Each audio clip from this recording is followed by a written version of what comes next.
तो दोस्तों आप सभी को मेरा नमस्कार। मैं हूं अनुराग दीक्षित। आप सभी का स्वागत करता हूं मैथ बाय अनुराग दीक्षित में। उम्मीद कर रहा हूं मेरी आवाज ठीक ढंग से आप सभी तक पहुंच रही होगी। दोस्तों अपने मैथ के पहले प्रैक्टिस सेट की शुरुआत कर लेते हैं जो खास तौर पर बेस्ड है इसके लिए, ग्रुप डी के लिए। ठीक है, आप अमूमन मैंने आपको कल भी बताया था और आज भी बोल देता हूं कि आप अगर रेलवे के किसी भी एग्जाम की अगर तैयारी कर रहे हैं तो आप यहां से कर सकते हैं। हमारे हर एक सेट से आपको बहुत सारी मदद मिलेगी।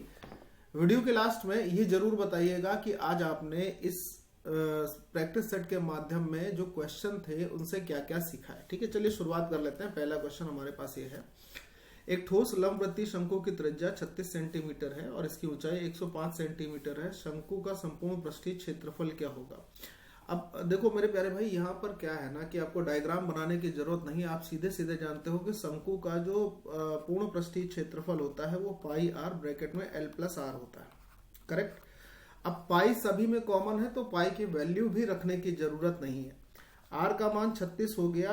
एल हमें जरूरत पड़ेगी क्योंकि जब तक एल नहीं होगा, स्लैंट हाइट नहीं होगी, तिरछी ऊंचाई नहीं होगी, तब तक काम नहीं आएगा।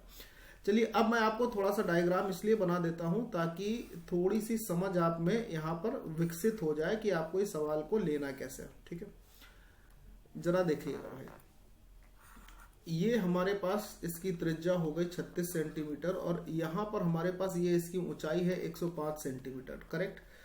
अब जरा ये एंगल अगर 90 डिग्री है तो इस कर्ण का मान क्या होगा, वही इसकी तिरछी ऊंचाई होगी। अब मेरी बात थोड़ा सा ध्यान से समझिएगा। जैसे 36 है तो 36 को हम लोग 3 गुणे 12 लिख सकते हैं जी। 105 को हम लोग 3 गुणे 35 लिख सकते हैं, 3 गुणे 35। और अगर मैं आपसे बोलूं कि 12, 35 और 37 की एक पाइथागोरस ट्रिपलेट होती है तो क्या अब आप ये बता सकते हो कि इसकी तिरछी ऊंचाई क्या होगी। भाई 12, 35 और 37 तो ये आएगा ही। इसमें भी 3 का गुणा है, इसमें भी 3 का गुणा है, इसलिए यहाँ पे भी 3 का गुणा होगा। और 37 गुणे 3 कितना होता है दोस्त, 111 होता है। तिरछी ऊंचाई आ जाएगी 111। तो 36, 111 और प्लस 36 यहाँ पर रहेगा तो ये हो जाएगा आपका 36 प्लस 111 147। ठीक है, 147 गुणे 36 रहेगा और साथ ही साथ आपके पास पाई तो रहेगा ही। ये आपका आंसर होगा। अब अगर हम इन दोनों का गुणा करें तो पूरा गुणा नहीं, इकाई का अंक देख लीजिएगा, 7 छंग 42 हो जाएगा। और एक ही ऑप्शन ऐसा है जिसमें इकाई में 2 है तो आपका उत्तर क्या बन जाएगा, आपका उत्तर बन जाएगा ऑप्शन नंबर सी। क्लियर है मेरी बात। अगले सवाल पर आते हैं। कह रहा 50,000 रुपए की वार्षिक धनराशि, ठीक है, 8% वार्षिक ब्याज की दर पर अर्धवार्षिक रूप में चक्रवृद्धि होने वाले और वार्षिक रूप में चक्रवृद्धि होने वाले एक वर्ष के, सिर्फ सिंगल वर्ष के ब्याज के बीच में अंतर कितना है। तो देखिए, अगर 8% की दर से आप एक साल का चक्रवृद्धि ब्याज निकालते हैं वार्षिक रूप से तो 8% ही होगा। लेकिन अगर अर्धवार्षिक रूप से निकालते हैं तो 4% पहले साल, 4% दूसरे साल और 4 का 4% यानी कि 0.16% यहां पर और मिलेगा। तो यहां पर अगर अर्धवार्षिक रूप से आप संकलित होते हुए देखेंगे तो जो ब्याज मिलेगा वो 8.16% मिलेगा। वार्षिक रूप से मिला था 8%, अर्धवार्षिक रूप से कितना मिला, 8.16%। तो ब्याज का अंतर हुआ 0.16%। और ये 50,000 का जो हमारा मूलधन था, 50,000 का 0.16% कितना होगा, यही आपको बताना है। तो 16 पंचे 80 रुपए हो जाएगा। ऑप्शन नंबर ए इस प्रश्न का सही जवाब हो जाएगा। अगर देखा जाए तो ये सवाल मुंह जवानी क्वेश्चन रहेगा। ठीक है, चलिए नेक्स्ट। त्रिभुज एबीसी में भुजा एबी का मध्य बिंदु एम है। अच्छा, AB का मध्य बिंदु M है। N एक ऐसा बिंदु है जो कि ABC के अंदर इस प्रकार स्थित है कि CN कोण C का समद्विभाजक है। अब ये कह रहा है कि CN जो है वो परपेंडिकुलर है NB पर। BC का मान दिया हुआ है, AC का मान दिया हुआ है, तो MN की लंबाई पूछी जा रही। चलिए देखते हैं, बात समझते हैं। हमारे पास एक त्रिभुज हो गया, ठीक है, समझना ध्यान से। त्रिभुज हो गया ABC, तो हमने ये बोल दिया कि ये हमारे पास A हो गया, ये भुजा हमारे पास B हो गई और ये कोण हमारे पास C हो गया। ठीक है, अब देखो कह रहा है कि AB का जो मध्य बिंदु है वो M है। यहां पर कहीं AB भुजा का मध्य बिंदु M होने का मतलब ये है कि A से M तक की जो दूरी होगी वो M से B तक की दूरी के बराबर होगी। करेक्ट। अच्छा जी, अब इसके बाद मैं आगे बढ़ता हूं तो हमें क्या देखने को मिलता है। आगे बात ABC के अंदर इस प्रकार से है, क्या है, N ऐसा है कि CN जो है वो कोण C का समद्विभाजक है। जरा देखो, अगर मैं कोण सी की बात करूं तो कोण सी का मान लीजिए कि समद्विभाजक ऐसे आके कहीं यहां पर मिल जाता है, ठीक है। और सी एन जो है कोण सी का समद्विभाजक है और सी एन एन बी पर लंब है, परपेंडिकुलर है। तो यहां से अगर मैं इसको ऐसे मिला देता हूं तो ये जो पॉइंट होगा ना अपना, ये पॉइंट हो जाएगा एन, ठीक है। और ये एक दूसरे पर परपेंडिकुलर भी होंगे। ये पॉइंट क्या हो गया, एन। अच्छा, अब सी एन अगर इसका समद्विभाजक था तो अगर ये कोण होगा जितना उतना ही ये भी कोण होगा। सिंपल सी बात है, बहुत सिंपल बात है, ठीक है ना। अब कह रहा बीसी भुजा का मान 10 सेंटीमीटर है, ये बीसी भुजा का मान 10 सेंटीमीटर और एसी भुजा का मान 15 सेंटीमीटर। अच्छा मेरे प्यारे दोस्त, अब एक बात तो बड़ी सरल सी हो गई यहाँ पे, मैं आपको बताता हूं, ध्यान से सुनिएगा भाई। अगर ये कोण इस कोण के बराबर है, ठीक, यहां पर कोई पॉइंट मान लेते हैं, कोई भुजा मान लेते हैं, कोई बिंदु मान लेते हैं, डी मान लीजिए। क्या ले लिया हमने, डी पॉइंट ले लिया। सपोज करिए, एक मिनट, ये डी पॉइंट ले लिया। तो मैं कह रहा हूं कि अगर ये कोण द्विभाजक प्रमेय से इसके बराबर है तो यहां से यहां की भुजा और ये भुजा के बीच का अगर रिलेशन देखा जाए तो ये भी आपस में बराबर होंगी, साथ में ये दोनों भी आपस में बराबर होंगी, क्योंकि कोण द्विभाजक थ्योरम यही कहती है। तो अगर ये 10 है तो सी से डी तक की दूरी भी कितनी होगी, 10 होगी। सी से डी तक की दूरी अगर 10 हो गई तो ए से डी तक की दूरी कितनी हो जाएगी, 5 हो जाएगी। मेरी बात बहुत ध्यान से समझना, ठीक। अच्छा, अब त्रिभुज ए डी बी को देखिए, ए डी बी, बहुत ध्यान से सुनिएगा। ये वाली लाइन ए डी बी, एक ये वाले त्रिभुज को अगर हम देख रहे हैं, ये त्रिभुज को, तो डीबी भुजा का मध्य बिंदु हमें क्या दिखाई दे रहा है, एन, करेक्ट। डीबी भुजा का मध्य बिंदु क्या दिखाई दे रहा है, एन।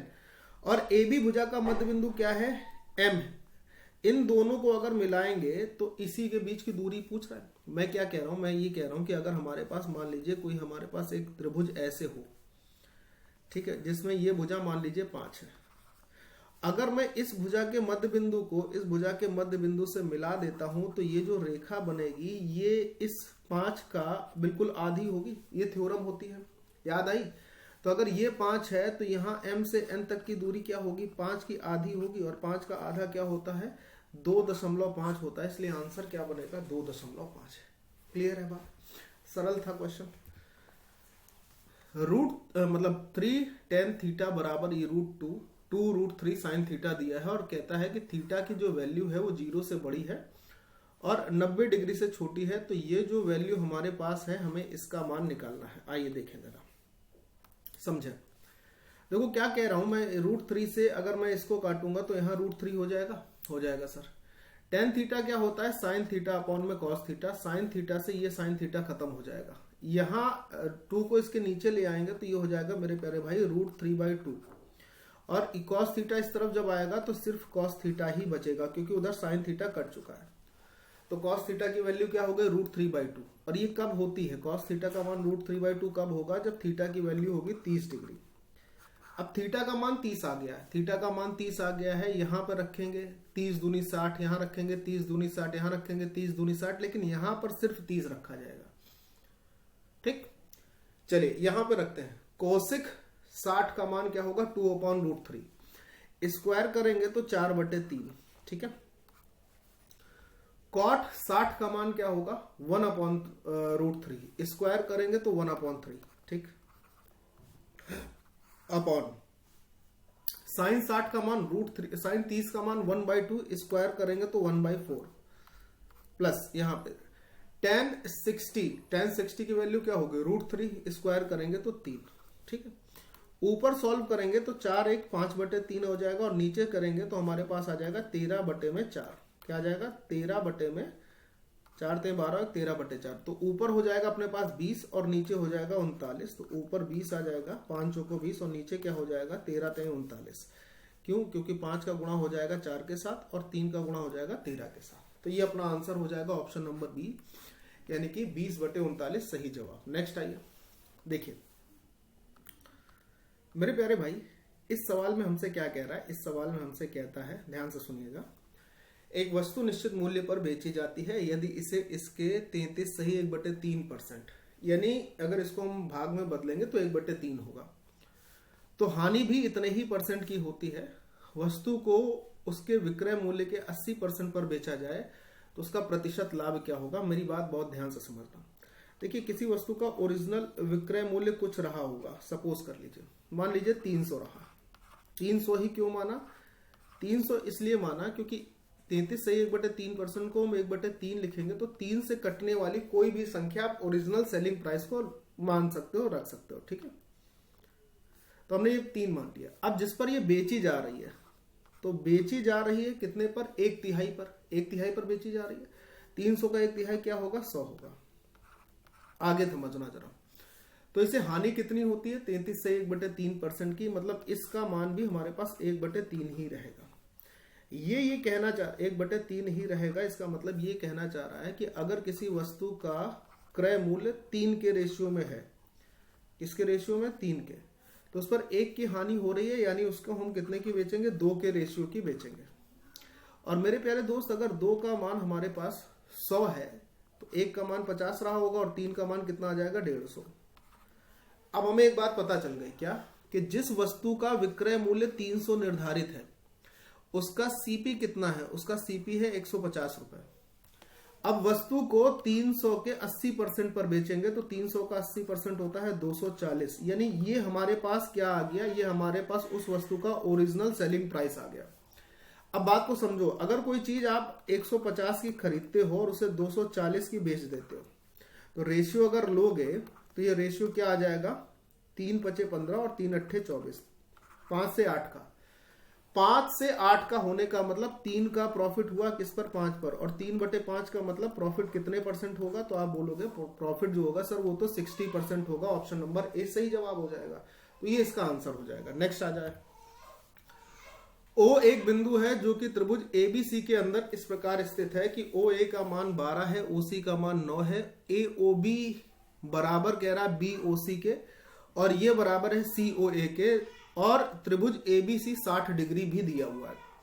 ओबी की लेंथ कितनी होगी ये हमसे पूछा जा रहा है। तो देखो भाई, सिंपल सी बातों को थोड़ा सा समझना है कि अगर हम हमारे पास एक ट्राइंगल ले लेते हैं कुछ ऐसे, ए बी सी, एक ट्राइंगल हमने ले लिया, ठीक है, ए बी सी एक त्रिभुज ले लिया। अब इस त्रिभुज के अंदर कोई बिंदु हो गया, मान लीजिए ओ, ठीक है, ये हो गया हमारे पास ओ। तो ओ से बी तक की डिस्टेंस दे रखी है ना, ओ से ए की दी है, ओ से ए की दी है डिस्टेंस, और ओ से सी की दूरी हमारे पास दे रखी है। एक चीज बोली गई है कि ए ओ बी बी ओ सी और सी ओ ए बराबर है। तो ए ओ बी मतलब ये वाला कोण, बी ओ सी मतलब ये वाला कोण, और सी ओ ए का मतलब ये कोण बराबर है। किसी भी बिंदु के आसपास अगर कोई कोण बनता है तो 360 बनता है। अब अगर ये बराबर है भाई, तो सिंपल सी बात कि 120 ये होगा, 120 ये होगा, और 120 ही यहां पर होगा। करेक्ट है? ठीक, वेरी गुड। अब यहां पर एक कोण अपने पास और दे रखा है, वो दिया हुआ है एंगल ए बी सी, यानी कि ये वाला कोण मेरे भाई हमारे पास दे रखा है 60 डिग्री का। तो दोस्त जानते हो मैं क्या कह रहा हूं? आपसे ये पूछ रहा है कि भाई बता दो ओ बी का मान क्या है, ओ से बी तक की डिस्टेंस क्या है। ये डिस्टेंस हमसे पूछ ली गई है, ये दूरी हमसे पूछी गई है। तो मैं जानते हो क्या कर रहा हूं? मैं कह रहा हूं कि अगर ये एंगल 60 डिग्री दिया है, तो अगर इतने को मैं मान लेता हूं थीटा, तो ये एंगल कितना होगा भाई? 120 ये हो गया, ये थीटा हो गया, तो 180 में से इसको घटाएंगे तो ये हो जाएगा 60 माइनस थीटा हो जाएगा। सेम कंडीशन यहां पर, अगर ये थीटा हो गया तो ये वाला कितना होगा? पूरा अगर 60 था तो आप बोलोगे ये वाला हो जाएगा सर 60 माइनस थीटा, ये भी 60 माइनस थीटा हो गया, ये 60 माइनस थीटा हो गया, तो ये बचा होगा थीटा, क्योंकि त्रिभुज के तीनों कोणों का योग तो 180 होना चाहिए, है कि नहीं? अब आप एक चीज देख पा रहे होगे, अगर समझ पा रहे हो, कौन सा? त्रिभुज ए ओ बी और त्रिभुज बी ओ सी, ये दो त्रिभुजों के तीनों कोण आपस में बराबर है। तो ये दोनों त्रिभुज क्या होंगे? समरूप होंगे। मैं किसकी बात कर रहा हूं? त्रिभुज ए ओ बी की। और दूसरा ट्राइंगल क्या है? दूसरा ट्राइंगल है सी ओ बी। ये दोनों ट्राइंगल क्या हो जाएंगे? सिमिलर ट्राइंगल हो जाएंगे। और समरूप त्रिभुज की दो संगत भुजाओं का अनुपात बराबर है। तो यहां थीटा के सामने की भुजा क्या लेंगे? ओ बी अगर ली है तो यहां पे भी थीटा के सामने की भुजा क्या होगी? ओ सी होगी। दूसरे त्रिभुज में 60 माइनस थीटा के सामने, ये 60 माइनस थीटा है, इसके सामने की भुजा क्या है? ए ओ है।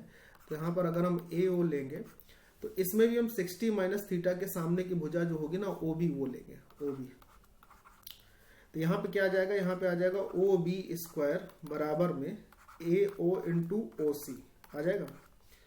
ओ बी स्क्वायर, ए ओ कितना दिया है, ए ओ दिया है 12 है ना, और ओ सी कितना दिया हुआ है, ओ सी दिया हुआ है 9, और इसका वर्गमूल, इसका वर्गमूल। ठीक, 3 यहां से 2 यहां से 3 दूनी 6√3 आ जाएगा। ये हमारे पास मान हो जाएगा किसका, ओबी का, और अपना आंसर क्या बन जाएगा 6√3। ये थोड़ा सा अच्छा क्वेश्चन आया इसमें, जिसमें समरूपता लगी तो है लेकिन इतनी बेहतरीन लगी है कि ज्यादातर बच्चे इस समरूपता को देख नहीं पाएंगे, वो किसी थ्योरम के चक्कर में फंस सकता है। अगले सवाल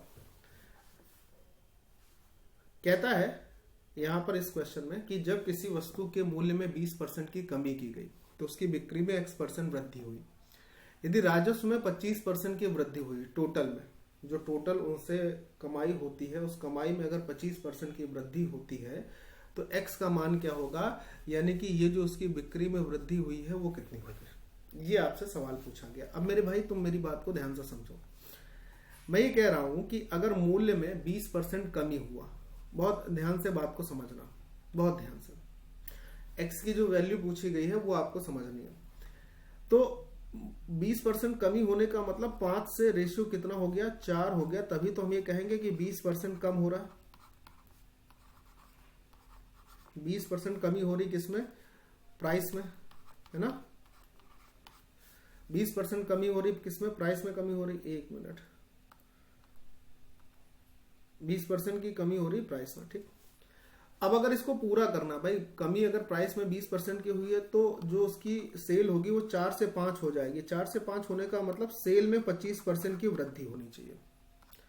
सेल में कितने परसेंट की वृद्धि होनी चाहिए, 4 से 5। ओवरऑल क्या हो रहा है कि उससे जो राजस्व मिलता है उसमें 25% वृद्धि हो रही ओवरऑल में। 25% वृद्धि होने का मतलब ये 100 से 125 हो रहा है, 100 से 125 हो रहा है। अच्छा, हमको ये बात पता करनी थी कि ये जो x है ये क्या होगा अगर ये वृद्धि हमारे पास कितनी हो रही है। अगर यहां पर ये स्टेबल रहता, मतलब कोई वृद्धि नहीं होती, तो हम सीधे सीधे कहते कि 20% की अगर कमी हुई है तो 4 से 5 होने में 25% की वृद्धि होती है, अगर ये स्टेबल रहता, जितना पहले था उतना ही अगर रहता। लेकिन ऐसा हुआ नहीं। अब जब ऐसा नहीं हुआ तो उस चीज को जरा थोड़ा सा समझिएगा। इरेजर ले लेता हूं, उस चीज को थोड़ा सा आपको समझना होगा क्योंकि ये चीजें बहुत बेहतरीन होती हैं। ठीक है ना। अब जरा देखो भाई, 5 से 100 को अगर काटा जाए तो 20 होगा, और 4 से अगर हम 125 को काटेंगे तो कटने तो नहीं वाला है नहीं, तो हो जाएगा 125/4, यानी 20 से कितना होगा 125/4। तो आप ये भी तो कह सकते हैं अगर 4 इधर ले लें तो 80 से 125, या अगर मैं 5 से इसको काट दूं तो 5 चौको 20 और 5 से इसको काट दूं तो 25 दिख जाएगा। यहाँ पर 4 का गुणा आप करेंगे, 4 चौको 16 से 25 दिखेगा। कितना दिखेगा, 16 से 25। और 16 से 25 होने का मतलब मेरे प्यारे दोस्त क्या है कि अगर हम देखें 16 से 25 होने का मतलब ये है कि 9 की वृद्धि किस पर, 16 पर। 9/16 गुणे 100 अगर हम करेंगे तो हमारे पास डायरेक्ट जानते हैं क्या आएगा, 56.25%। अब कई लोग ये मुसीबत में पड़ गए कि अरे सर ये कैसे आपने कर दिया 56.25%। देखो क्या है ना कि जब आप चीजों को बार बार समझो तब ये बिल्कुल स्पष्ट हो जाता है कि आपने उसको अच्छे से समझा। कैसे, मैं आपको ये भी बताता हूं। जैसे 16 से 25 हमको दिखाई दिया, तो मैं ये तो समझ पा रहा हूं कि इसका अगर हम वर्गमूल लेंगे तो 4 से 5 होएगा। अच्छा, 4 से 5 होने का मतलब 25% वृद्धि दिख रहा है, और 4 से 5 का स्क्वायर अगर करते हैं तब तो हम जाते हैं ना 16 से 25। तो दोबारा अगर स्क्वायर करेंगे तो भी हमारे पास 25% का वृद्धि दिखेगा। भाई अगर 4 से 5 2 बार करते हैं ना, ये सब दिमाग में कैलकुलेट हो गया था उतनी देर में। 4 से 5 2 बार करोगे तब तो 25% का वृद्धि होगा, और जब इन दोनों का गुणा करोगे तभी तो हम ये पहुंचेंगे 16 से 25 पर। अच्छा, 25% का अगर हम सक्सेसिव ले लेते हैं तो हमारे पास 56.25% तो आ ही जाएगा ना, ए बी रूल से। तो ये दिमाग यहां से चल चुका था कि 9/16 हमको दिखाई दिया, तो मैंने तुरंत क्या लगा दिया 56.25%। या कैलकुलेशन की जो हिस्सा था ना, ये वाला हिस्सा, ये इतनी प्रैक्टिस हो चुकी है, आपकी भी होनी चाहिए, ये इतनी प्रैक्टिस हो चुकी है कि ये दिमाग में तुरंत कैलकुलेट हो चुका था। मैं तो अगर आपसे कहूं कि ऐसे सवाल अगर आपके एग्जाम में रहते हैं तो इनको करने की जरूरत होती नहीं है। अगले सवाल पर आइए। ठीक है, देखिए 3 ब्रैकेट में ये दिया हुआ है और ये सवाल है। मैं आपसे क्या कह रहा हूं, मैं आपसे कह रहा हूं जैसे कि कॉट को अगर हम 10 में बदलेंगे तो ये हो जाएगा 10 स्क्वायर 43 और 10 square theta minus sec square theta -1 होता है। जैसे sec square theta minus 10 square theta 1 होता है, तो 10 square theta minus sec square theta -1 होता है। -1 का 3 में गुणा करेंगे तो माइनस का 3 आ जाएगा। फिर यहाँ है -2 इंटू ये समथिंग। इसको अगर हम चेंज करते हैं तो 10 किस में चेंज होता है, कॉट में चेंज होता है, तो ये हो जाएगा कॉट स्क्वायर 67। क्या हो जाएगा, कॉट स्क्वायर 67। अच्छा, cosec square theta minus cot square theta 1 होता है और cot square theta minus cosec square theta -1 होगा। और -1 का जब गुणा इसमें हम करेंगे, जैसे ये -1 हुआ, -1 का गुणा करेंगे तो हमारे पास अल्टीमेटली क्या आ जाएगा, माइनस का 3 और प्लस का 2, यानी -1 ऊपर आ जाएगा। बोलोगे हाँ सर, ये -1 का ऊपर हिस्सा हो गया। ठीक, नीचे आइए, नीचे वाले सेक्शन को देख रहे हैं। बहुत ज्यादा वो नहीं करना है, मतलब कि हम पूरा सॉल्व कर रहे हैं। आप अगर ध्यान से देखें तो ये जो हिस्सा लिखा है tan थीटा प्लस 61 और कॉट 29 माइनस थीटा, ये दोनों तो सेम वैल्यू लिखी है भाई। अगर आप कॉट को tan में चेंज करोगे तो यहां पर यही आ जाएगा। बस ये प्लस का है, ये माइनस का है, तो ये तो कैंसिल हो गया ना, ये तो 1 हो गया। अब यहां हो, कोसिक को चेंज कर लो, किसमें चेंज होगा, सेक, और सेक में जब चेंज करोगे तो 22 माइनस थीटा आ जाएगा। यानी इसको हम लोग क्या लिख सकते हैं, इसको हम लोग लिख सकते हैं सेक स्क्वायर 22 माइनस थीटा। अब sec square theta minus tan square theta, ये 1 हो जाता है, यानी नीचे आ गया 1। तो -1 अपॉन 1 का मतलब आपका आंसर क्या हो जाएगा, -1 हो जाएगा। एग्जाम में यही क्वेश्चन करने के लिए जिसको क्लियरिटी नहीं होती है, 4, 5 स्टेप 6 स्टेप लगाए जाते हैं, जबकि वो नहीं करना होता है। समीकरण दिए हैं अपने पास 2x माइनस 3y प्लस 6 बराबर 0, 4x प्लस वाई बराबर 16 और y इज इक्वल टू 0। कह रहा है बिंदु रेख से परिबद्ध क्षेत्रफल का एरिया कितना होगा। कहने का मतलब इन रेखाओं से और y बराबर 0 से जो एरिया हमारे पास आएगा उसका एरिया निकालना है, मतलब जो क्षेत्र घेरा जाएगा उसका एरिया निकालना है। तो ये हमारे पास x एक्सिस हो गया, ये x डैश हो गया, ठीक है, ये y एक्सिस हो गया, ये हमारे पास y डैश हो गया। ठीक, अब सुनो, जैसे y बराबर 0 अगर इसमें रखोगे तो ये खत्म हो जाएगा, यहां से y की वैल्यू आ जाएगी, x की वैल्यू आ जाएगी -3। सपोज कर लीजिए ये हो गया -3। ठीक है, इसमें y बराबर अगर हम 0 रखेंगे तो इसमें y बराबर 0 रखने पे x की वैल्यू आ जाएगी +4, ये हो गया हमारे पास +4। अब बात ये आ रही है कि सर x की वैल्यू तो हमारे पास आ गई, x एक्सिस पे तो वैल्यू आ गई, ये डिस्टेंस अगर हम देखेंगे तो टोटल 7 हो जाएगी, -3 से +4 यानी 7। अब सर अगर y का भी थोड़ा वैल्यू आ जाए अपने पास तो काम हो जाएगा। y की वैल्यू कैसे आएगी, देखिए हमारे पास दो इक्वेशन थी, 2x माइनस 3y -6, ठीक है, और यहां थी 4x प्लस वाई और बराबर में 16, ये थी। अब भाई एक चीज ध्यान रखना है, आपको चाहिए y, तो x कैंसिल करना है। x कैंसिल करने के लिए इसमें मैंने क्या किया, 2 से मल्टीप्लाई करके माइनस कर देंगे, ये माइनस हो जाएगा, ये प्लस हो जाएगा, ये प्लस हो जाएगा, तो -4x से +4x खत्म। अब यहाँ पे प्लस का 4y प्लस का 3y और प्लस का y, तो ये बनेगा प्लस का 4y, करेक्ट। यहाँ पर प्लस का 6 दूनी 12 और ये 16, 12 और 16 28 हो जाएगा, और 4y की वैल्यू अगर 28 मिलेगी तो y का वैल्यू क्या होगा, 4 7 28, यानी y की वैल्यू प्लस का 7 आ गई। मान लीजिए कि ये हो गई प्लस का 7 y की वैल्यू। अब ये एरिया जो कंसीडर हुआ यहां से, ये वाला एरिया, इसका एरिया निकालना था।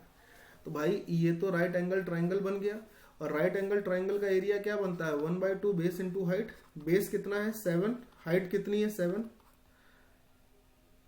दोनों 7 है, 4 7 28,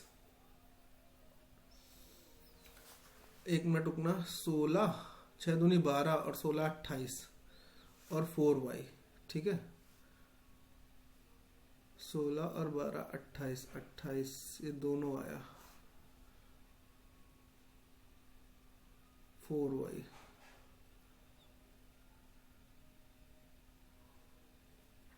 और y बराबर 0, और y बराबर 0 तो x एक्सिस पे ही होगा, यानी यहां पर होगा।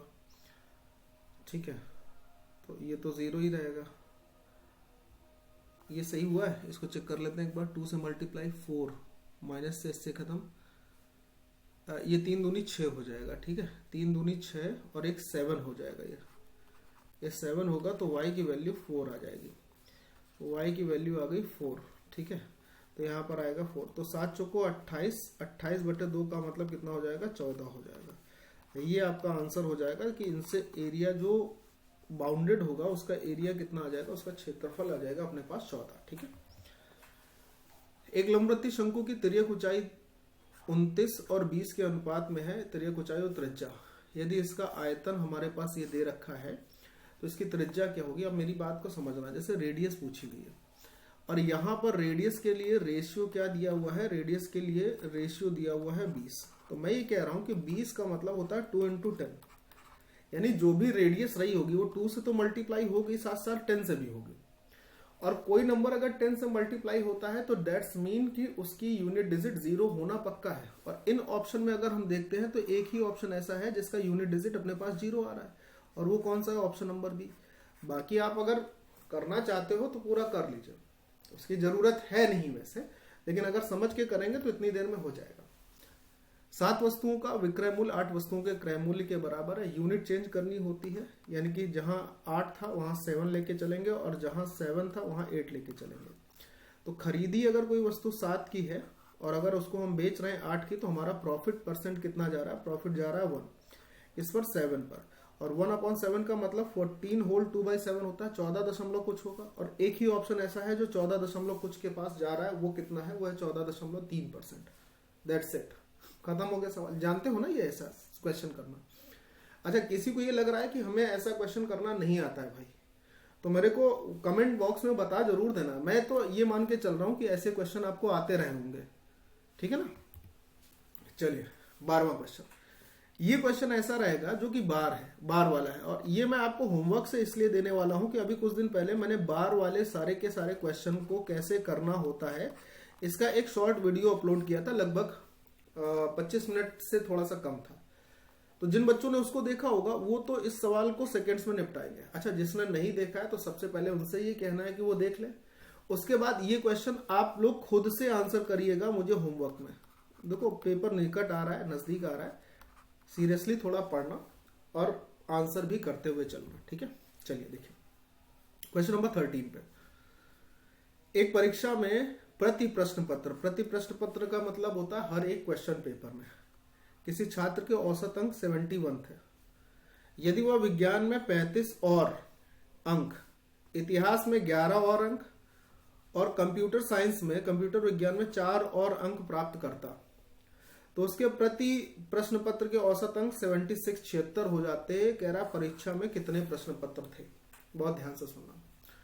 मुझे बिल्कुल अंदाजा नहीं है कि परीक्षा में कितने प्रश्न पत्र और थे। मैं कह रहा हूं कि इन 3 प्रश्न पत्रों को छोड़ के परीक्षा में n और प्रश्न पत्र थे। इन 3 को छोड़ दे तो n और थे, यानी टोटल में n+3 कर देता हूं। बहुत ध्यान से सुनना भाई, ठीक। अच्छा, अब इसमें जो 3 हैं उन 3 में साइंस में अगर वो 35 नंबर और लाता, बाकी जिसमें जितने ला रहा है उतने तो होते ही। साइंस में 35 नंबर और चाहिए थे उसको, हिस्ट्री में 11 नंबर और चाहिए थे उसको, और अगर कंप्यूटर साइंस में 4 नंबर और होते तो हर एक प्रश्न पत्र में उसका औसत कितना हो जाता? 76। अच्छा, पहले ये n प्रश्न पत्र, उसके साथ साइंस, फिर हिस्ट्री और फिर कंप्यूटर साइंस में उसके कुछ नंबर रहे होंगे, तब उनका जो प्रश्न वो था औसत वो 71 था। तो मेरे प्यारे दोस्त, मैं ये तो कह सकता हूं ना आपसे, बहुत ध्यान से सुनना, मैं ये तो कह ही सकता हूं ना कि इन 3 सब्जेक्ट को छोड़कर बाकी जितने पहले नंबर ला रहे थे उतने अभी भी है, तो इनका तो कोई यूज होगा नहीं, ये तो खत्म हो गए। हमारे पास ये जो एवरेज बढ़ा 5 नंबर का प्रति प्रश्न पत्र, ये क्यों बढ़ा? क्योंकि हमें इतने नंबर ज्यादा लाने थे।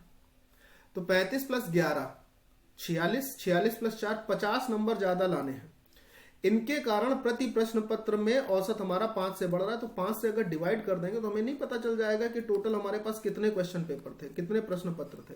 तो टोटल क्वेश्चन पेपर की संख्या कितनी हो जाएगी? 10 हो जाएगी अगर 5 से डिवाइड कर देंगे। और ऑप्शन क्या हो जाएगा? Answer option number A answer हो जाएगा। हमें उससे पहले कितने आ रहे थे उनसे कोई मतलब ही नहीं रखना था।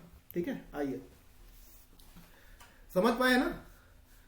त्रिभुज पी क्यू आर में एस एक बिंदु है जो भुजा क्यू आर पर इस प्रकार स्थित है। किस प्रकार स्थित है, पहले तो डायग्राम के साथ आगे बढ़ना पड़ेगा।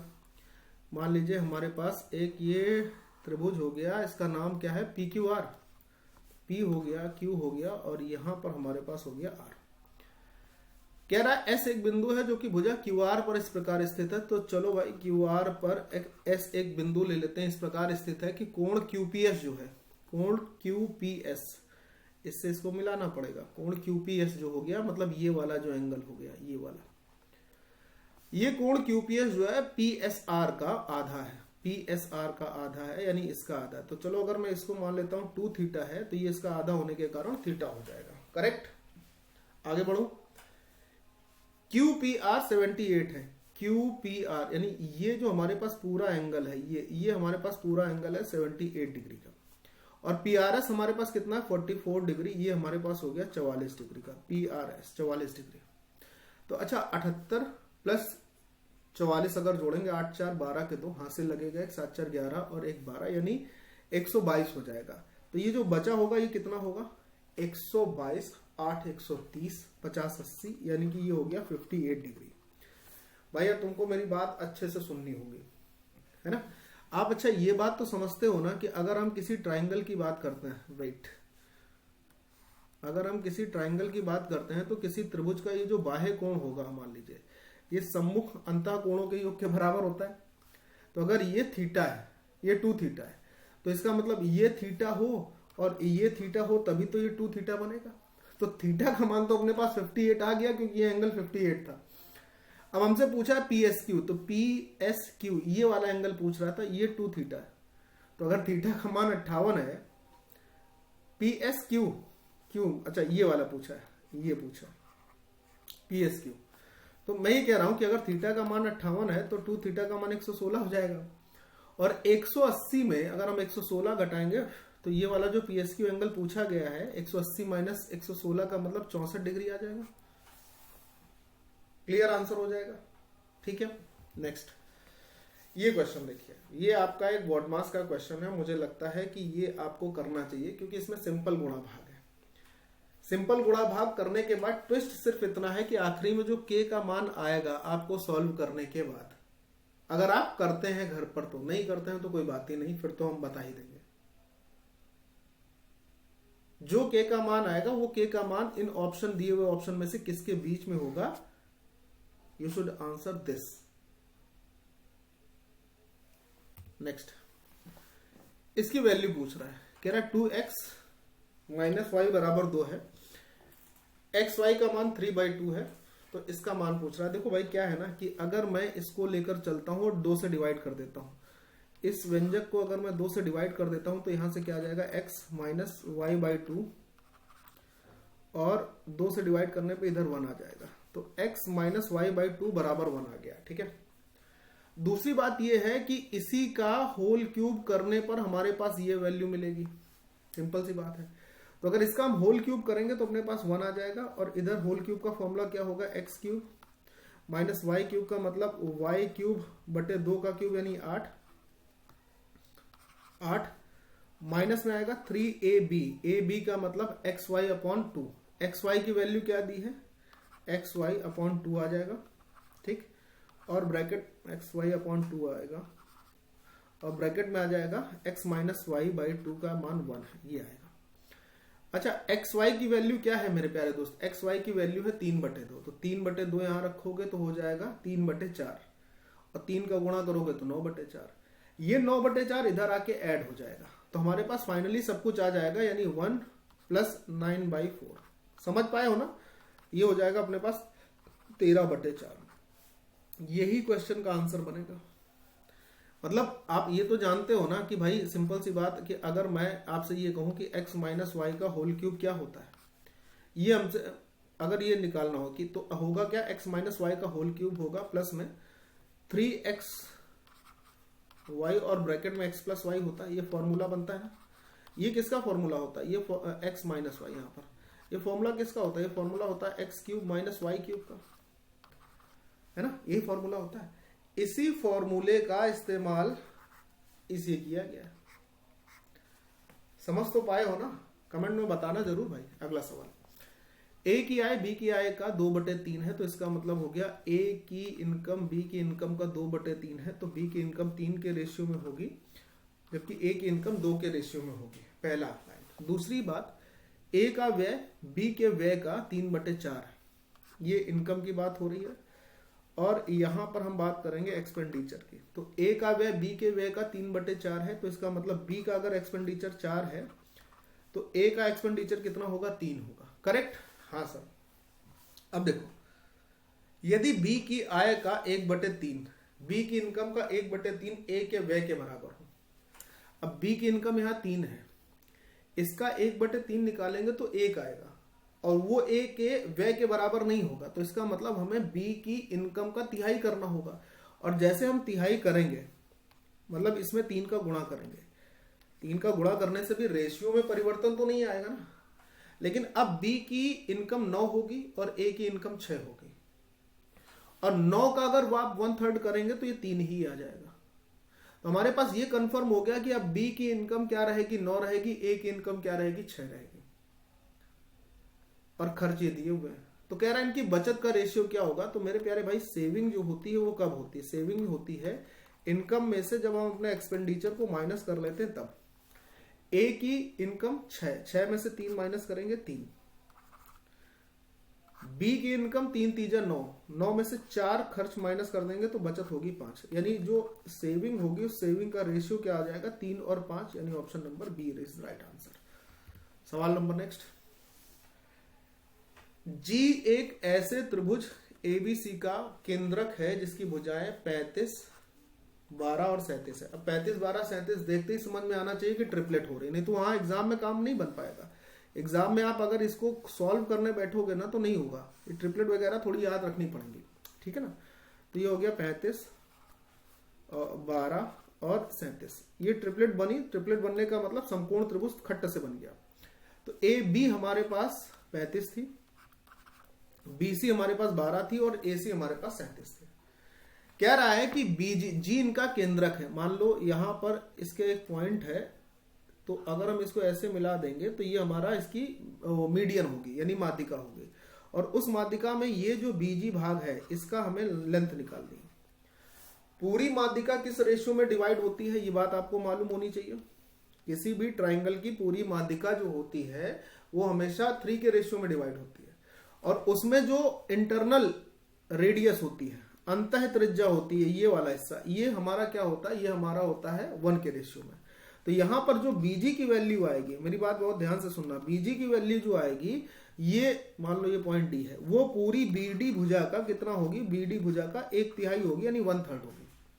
अब सर बीडी भुजा क्या होगी? ये तो आपने थ्योरम में पढ़ा होगा कि बीडी भुजा अगर यहां से हम लंब डालते हैं तो ये जो बीडी की माप होगी वो इसके हाइपोटेनियस के बराबर होगी, यानी एसी जो होगा वही बीडी के बराबर होगा। तो अगर एसी 37 है तो बीडी भी कितनी होगी? 37। तो क्या लिखोगे? 37/3। और 37/3 का मतलब ये जो आपका आंसर बैठेगा ना, ये 12.3 के आसपास बैठेगा। और 12.3 का मतलब ये बीजी की लंबाई जो पूछी गई है वो 12.3 हो जाएगी। तो लिखना, सोचना, समझना ज्यादा है, लिखना ज्यादा नहीं, मतलब सोचना और समझना ज्यादा है। और यहां जब मैं आपको पढ़ाऊं तो सुनना भी ज्यादा है, लिखना बहुत कम है। लिखना सिर्फ उतना है जितना समझ के लिए जरूरी है, लिखना है ही नहीं। अगला सवाल, ए एक निश्चित चाल से 240 किलोमीटर, कितने किलोमीटर? 240 किलोमीटर की दूरी तय करता है, ठीक है। अगर उसकी चाल 8 किलोमीटर प्रति घंटे कम होती, ठीक, तो उसको दूरी तय करने में 1 घंटा अधिक समय लगता। Very good. अपनी मूल चाल से 480 किलोमीटर की दूरी तय करने में उसे कितना समय लगेगा? मान लीजिए आपको कुछ नहीं आता है, ऑप्शन तो दिख रहे होंगे। मैं ये समझ पा रहा हूं कि अगर 480 किलोमीटर की दूरी तय करनी है तो हमारे पास समय कुछ ऐसा होना चाहिए जो 480 को एग्जैक्टली डिवाइड कर दे, क्योंकि कोई भी डाटा दशमलव में नहीं दिया है। तो मैं पहले ये मान लेता हूं कि इसने 10 घंटे में डिवाइड किया, 10 घंटे में कवर किया होता तो हमारे पास चाल जो होती है वो 48 होती है। अब एक चीज समझना जरा, अगर 240 किलोमीटर की दूरी को हम इसी 48 की स्पीड से कवर करेंगे तो हमारे पास 48 पंचे 240, 5 घंटे का समय लगेगा। और अब अगर मैं इसकी स्पीड को 8 किलोमीटर प्रति घंटे कम कर देता हूं तो 240 किलोमीटर की दूरी को हम अब 40 किलोमीटर प्रति घंटे की गति से तय करेंगे तो 6 घंटे का समय लगेगा। देखो क्या टाइम 1 घंटे ही ज्यादा लगा है? बोले हाँ सर। और सवाल में भी तो यही बोला था ना कि 1 घंटे का समय ज्यादा लगा है। तो हमको ऐसे ऑप्शन यूज ही नहीं करने थे, इनको तो यूज ही नहीं करना था, और इसी से अपना आंसर आ गया। तो इसकी जरूरत हमें इसको चेक करने की भी नहीं रही थी। तो आंसर क्या बना? Option number C. बाकी अगर आप एक्स वाई से करना चाहो तो कर सकते हो। कैसे? कि भाई 240 किलोमीटर की दूरी पहले डी से तय की, ठीक, फिर उसके बाद इसी 240 किलोमीटर की दूरी को तय करने में उसकी गति d-8 हो गई। तो जब ऐसा हुआ तो यहां पर 1 घंटे, इस पर 1 घंटे ज्यादा समय लगा है, तो मैं बराबर करने के लिए क्या करूंगा, यहां पर 1 ऐड कर दूंगा। अब या तो आप इस इक्वेशन को सॉल्व करिए एग्जाम में, तो आप देखिए आपको कितना टाइम लग रहा है, या तो आप बाई ऑप्शन क्वेश्चन का सहारा सॉल्व करने के लिए ले लीजिए, तो आपका आंसर आ जाएगा। चलिए नेक्स्ट क्वेश्चन पर आ जाते हैं, अगला सवाल देख लेते हैं। ये कह रहा है, ट्रिग्नोमेट्रिक क्वेश्चन है कि 1 + 2 tan square theta plus 2 sin theta into sec square theta की वैल्यू a/b है, और ये बोला गया कि थीटा की वैल्यू 0 डिग्री से बड़ी है और 90 से छोटी है। तब आपसे कह रहा है कि बताओ भाई a + b/a - b की वैल्यू क्या होगी। अब इस बात को समझो जरा, थीटा की वैल्यू 0 से बड़ी हो और 90 से छोटी हो तो सबसे सरल ऐसी वैल्यू लेते हैं जिसकी मान रखने पर आसानी से काम हो जाए। तो 45 ले लेते हैं। मान लो थीटा इज इक्वल टू हमने 45 ले लिया, सपोज करिएगा थीटा इज इक्वल टू हमने 45 ले लिया। अब थीटा अगर 45 ले लिया तो काम क्या होगा, यहाँ पर 1 tan 45 की वैल्यू 1 होती है, 1 × 2 2 हो जाएगा, प्लस sin 45 की वैल्यू क्या होती है 1/√2, तो ये हो गया 2 × 1/√2। ठीक है, ध्यान से समझिएगा। और sec 45 की वैल्यू होती है √2, स्क्वायर करेंगे 2। तो अब अगर हम इसको सॉल्व करते हैं हमारे पास, तो हमारे पास 2√2 आ जाएगा, यहां पर हो जाएगा 3 और यहां पर हो जाएगा 2√2, 3 + 2√2, करेक्ट। अब ये आया हमारे पास a/b का मान की 3/2√2 आया, ये a/b का मान आया, a/b का मान। ऐसे इसके नीचे अगर 1 कर लेंगे तो कोई फर्क नहीं पड़ेगा। अच्छा, दोनों तरफ अगर मैं यहाँ पर कंपोनेंडो डिविडेंडो लगा देता हूं तो यहां से क्या हो जाएगा, इस तरफ अगर कंपोनेंडो डिविडेंडो लगाऊंगा तो ये हो जाएगा a + b अपॉन में a - b। और अगर इधर मैं कंपोनेंडो डिविडेंडो लगाऊंगा तो ऊपर 1 जुड़ेगा तो ये हो जाएगा 4 + 2√2। बहुत ध्यान से सुनिएगा। और नीचे 1 माइनस हो जाएगा तो हो जाएगा क्या 2 + 2√2, 2 + 2√2, है कि नहीं? क्लियर है बात? ऊपर और नीचे से कुछ कॉमन ले लेते हैं। ऊपर जैसे हमने 2 कॉमन कर लेंगे, नीचे हम 2 कॉमन कर लेंगे। तो ऊपर 2 कॉमन करेंगे तो अपने पास आ जाएगा 2 + √2, और नीचे से 2 कॉमन करके करेंगे तो कट करेंगे तो 1 + √2 आ जाएगा। ये हमारे पास इसकी वैल्यू हो जाएगी किसकी, a + b upon a - b की। अब इसको हमें थोड़ा और रेशनलाइज करना पड़ेगा, परिमेयकरण करना पड़ेगा, तब जाके ये कहीं आंसर की तरफ हमारा बढ़ेगा, है ना। तो इसको आप √2 + 1 भी लिख सकते हो, कोई फर्क तो पड़ेगा नहीं। कहने का मतलब मैं जानता हूं क्या कह रहा हूं, मैं ये कह रहा हूं कि जैसे ये हमारे पास लिखा है 2 + √2 अपॉन में 1 + √2 लिखा था, तो इसको हम √2 + 1 भी तो लिख सकते हैं, कोई फर्क तो नहीं पड़ेगा ना। ये क्यों लिखा, क्योंकि हम इसका जब रेशनलाइजेशन करेंगे तो ऊपर √2 - 1 रहेगा और नीचे भी हमारे पास √2 - 1 रहेगा, है ना। ये हमारे पास रहेगा ऊपर a + b और यहां पर a - b। थोड़ा सा कैलकुलेशन है इसमें तो करनी पड़ेगी। आप यहां पर इससे फिर बच नहीं पाएंगे वहां पर, ठीक है ना। थोड़ा सा इतना तो हिस्सा फिर बनाना पड़ेगा, नहीं तो फिर मामला कहीं ना कहीं डिस्टर्ब होता है। √2 का मल्टीप्लाई हो जाएगा तो ये हो जाएगा 2√2, √2 का इसमें मल्टीप्लाई करेंगे 2 हो जाएगा, -1 का मल्टीप्लाई करेंगे -2 हो जाएगा, और -1 का इसमें मल्टीप्लाई करेंगे तो -2 हो जाएगा, और नीचे अपने पास 1 आ जाएगा। इससे ये कैंसिल हो जाएगा। √2 आप कॉमन कर सकते हो, तो √2 कॉमन करने पर हमारे पास क्या आ जाएगा, हमारे पास आ जाएगा 1। ये सिर्फ √2 बचेगा, सिर्फ क्या बचेगा, √2 बचेगा, करेक्ट। यानी a + b upon a - b का मान √2 आएगा। अब a + b upon a - b का मान √2 किस पे आएगा, अगर हम थीटा बराबर 45 रखते हैं तो इससे तो नहीं आएगा, ये तो 1/√2 देगा, ये भी 1/√2 देगा, ये भी √2 देगा और ये भी √2 देगा। अब √2 इस पे दोनों से आएगा। तो यहां पे जानते हैं अब क्या करना पड़ेगा, यहां पर थीटा की वैल्यू 45 के अलावा कुछ और डालनी पड़ेगी और फिर सोल्यूशन करना पड़ेगा। तो आप लोग मुझे ये बता देना करके घर पे, मैंने आपको तरीका बता दिया कि इन दोनों में से क्या आंसर रहेगा। तरीका आपको पता चल गया ना। मेन जरूरत ये थी कि आपको ये पता चले कि ऐसा सवाल किए कैसे जाएंगे। अच्छा, दिमाग में ये भी घूम रहा होगा क्या इससे भी सरल कोई तरीका हो सकता है जिससे एक ही बार में आंसर आ जाए? हो सकता है। क्या हो सकता है कि यहाँ पे आप कोई सबसे छोटी ट्रिपलेट, जैसे 3 4 5 है, तो 3 4 5 जो छोटी ट्रिपलेट है ना, उसको यहाँ पर वैल्यू रख के काम कर सकते हो, उससे भी आंसर आएगा और एक बार में आ जाएगा, ये भी गारंटी। ठीक है, चलिए नेक्स्ट क्वेश्चन नंबर नेक्स्ट कह रहा है, किसी धनराशि वार्षिक रूप से चक्रवृद्धि होने वाले चक्रवृद्धि ब्याज पर 4 वर्षों के बाद 11,880 और 6 वर्षों के बाद 17,820 हो जाती है। अच्छा, उस धनराशि का आधा हिस्सा क्या होगा? पहले तो वो धनराशि चाहिए, फिर धनराशि का आधा हिस्सा। देखो भाई, ये सवाल कुछ ऐसा है कि मान लीजिए आपके पास कोई मूलधन था, ये मूलधन 4 वर्षों के बाद इसका जो मिश्रधन बनता है वो 11,880 रुपए बनता है, और इसी मूलधन का आपका जो मिश्रधन है जो 6 वर्षों के बाद बनता है, कितने वर्षों के बाद बनता है? 6 वर्षों के बाद बनता है, वो कितना बनता है? वो बनता है 17,820। मेरी बात को बहुत ध्यान से सुनना। तो अगर मैं देखूं कि 6 वर्ष और यहां से 4 वर्ष, तो बीच में जो अंतर पड़ रहा है, ये वाला अंतर, ये अंतर कितने वर्ष का पड़ रहा है? 2 वर्ष का। 2 वर्ष में कोई राशि 11,880 से 17,820 हो जा रही है। इनका रेशियो निकाल लो तो आपको रेट ऑफ इंटरेस्ट निकालने में आसानी हो जाएगी। अब रेशियो निकालते हैं, जरा देखना भाई, काट पीट करके रेशियो निकालना है। 0 से 0 का काम खत्म कर लेना है, 2 से इसको डिवाइड करते हैं, 2 पंचे 10 और 2 9 18 और यहाँ पर 2 चौको 8। 2 से इसको डिवाइड करता हूं तो 2 8 16, 2 9 18, 2 एकम 2। ठीक है, 5 4 9, 9 5 14, 4 18 और ये भी 9, दोनों 9 से कैंसिल हो जाएंगे, तो ये हो जाएगा 9 से 9 छक्के 54, 9 छक्के 54, 9 से इसको कैंसिल करेंगे, 9 9 में 81, 9 9 में 81, 11 से काटेंगे 6, 11 से काटेंगे 9, 2 से और काट सकते हो, 3 दूनी 6, 3 से काटते हो और 3 त्रिका 9, यानी रेशियो मिल रहा है कितना? 2 से 3 का। ठीक है, रेशियो क्या मिला? 2 से 3 का। 2 से 3 रेशियो होने का मतलब ये हुआ कि हर 2 वर्ष में, क्योंकि यहां पर समय कितना था? 2 वर्ष, यानी हर 2 वर्ष में धनराशि हमारी 2 से 3 होगी, हर 2 वर्ष में। तो 4 वर्ष में कितनी होगी? अगर 2 वर्ष में 2 से 3 हो रही तो 4 वर्ष में कितनी होगी? 4 से 9 होगी। तो यहां से मूलधन से जब हम इस राशि की तरफ आते हैं तो यहां पे समय कितने वर्ष का था? 4 वर्ष का। तो 4 वर्ष में रेशियो क्या हो जाएगा? 2 के स्क्वायर 4 से, 3 के स्क्वायर 9 पर। 9 का मान हमारे पास 11,880 है, 4 का मान निकालोगे तो वो मूलधन हो जाएगा। बहुत ध्यान से सुनना। और इस राशि का आधा भाग पूछा था। 4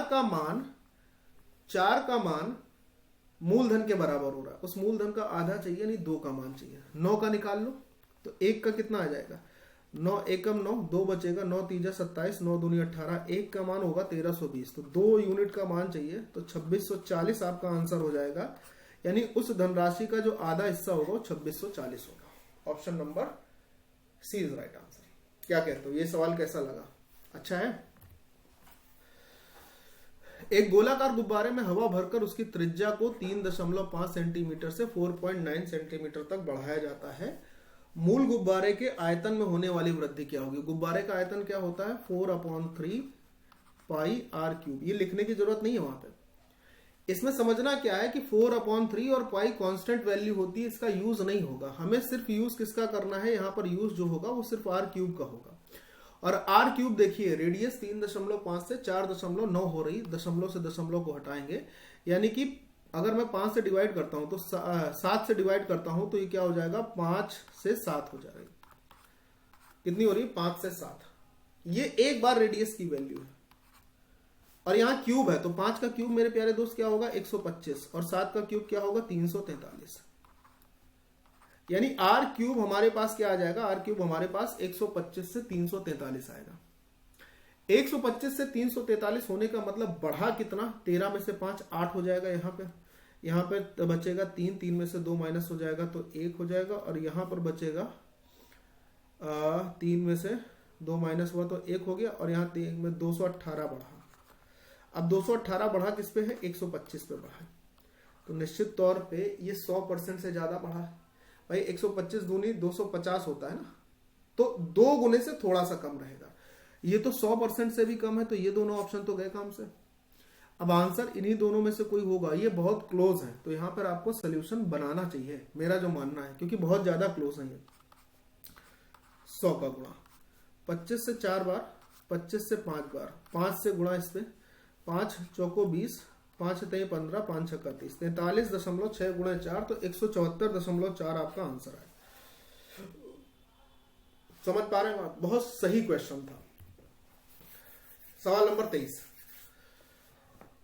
एक कक्षा के वर्ग ए और वर्ग बी में छात्रों की संख्या 50 और 62 है, सभी छात्रों के औसत अंक 75 है। अच्छा, सभी टोटल मिला के वर्ग ए में छात्रों की संख्या के औसत अंक वर्ग बी के छात्रों की संख्या के औसत अंक की तुलना में 20% ज्यादा है। ए और बी, ए में जितने भी बच्चों के औसत अंक है, मान लीजिए 5x है औसत अंक है, तो उसमें ए में क्या है, बी में 5x है तो ए में 20% ज्यादा है तो 6x है। ये उनके नंबर है, रेशियो, नंबर का रेशियो। अब ए और बी में छात्रों की संख्या क्या क्या है, इसमें 50 है और भाई साहब इसमें कितनी है, 62 है।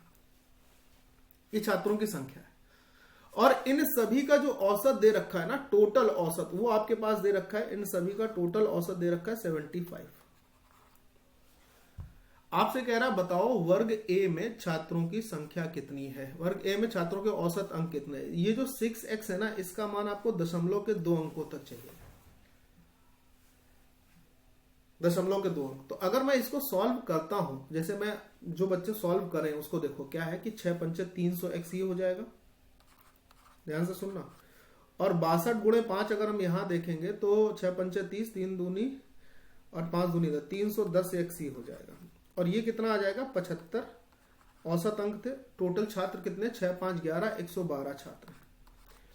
या तो आप ये हिस्सा सॉल्व करें, ये इक्वेशन सॉल्व करें, बहुत ध्यान से सुनिएगा। या तो आप ये इक्वेशन सॉल्व करें, फिर x का मान निकालें, उस x के मान का यहां मल्टीप्लाई करें, आंसर निकाल लें, पहला काम। या तो दूसरा काम ये है कि आप देख पा रहे हैं कि वर्ग ए में छात्रों की जो संख्या है, उनके जो औसत अंक है वो दशमलव के 1 स्थान तक ही पूछ रहा है, तो वो लगभग 6 का मल्टीपल बनेगा। थोड़ा बहुत अप एंड डाउन हो, लेकिन लगभग 6 का मल्टीपल बनेगा। 6 एकम 6, 2 बचेगा, 6 चौको 24, 3 बचेगा 35। ये तो बहुत दूर है तो आंसर नहीं हो सकता। 6 एकम 6, 2 बचेगा 22, 6 3 18, 4 बचेगा 46, 6 7 42, थोड़ा सा अलग जा रहा है। 6 एकम 6, 6 चौको 24, यहां पर 3 है। 6 एकम 6, 2 बचेगा, 6 3 18, 6 चौको 24, और ये भी काफी दूर है। आंसर जानते हैं कहां बैठेगा, आंसर या तो 82.6 होगा या तो 84.3 होगा। और जो लगभग में पहुंच रहा है ना, जो लगभग 6 से कट रहा है, वो कट रहा है 84.3, 14 छंग 84, 84.3।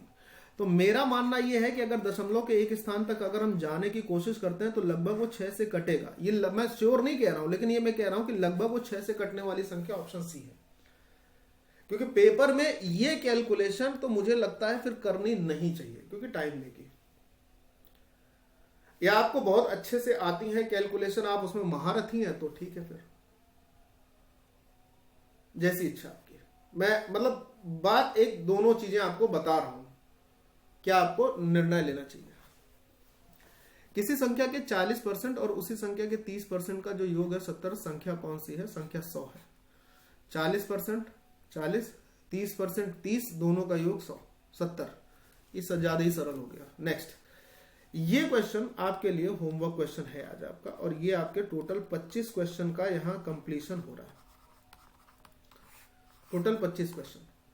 अच्छा, मैं आपसे एक चीज और भी कह रहा हूं कि जितने भी बच्चे नए हैं, जैसे यहां पर जिन्होंने अभी तक चैनल को फॉलो नहीं किया, सब्सक्राइब नहीं किया, पहले मेरी पूरी बात सुन लें। आप फॉलो करिए नहीं करिए आपकी इच्छा है, कैसा लगेगा ये आप बाद में बता देना।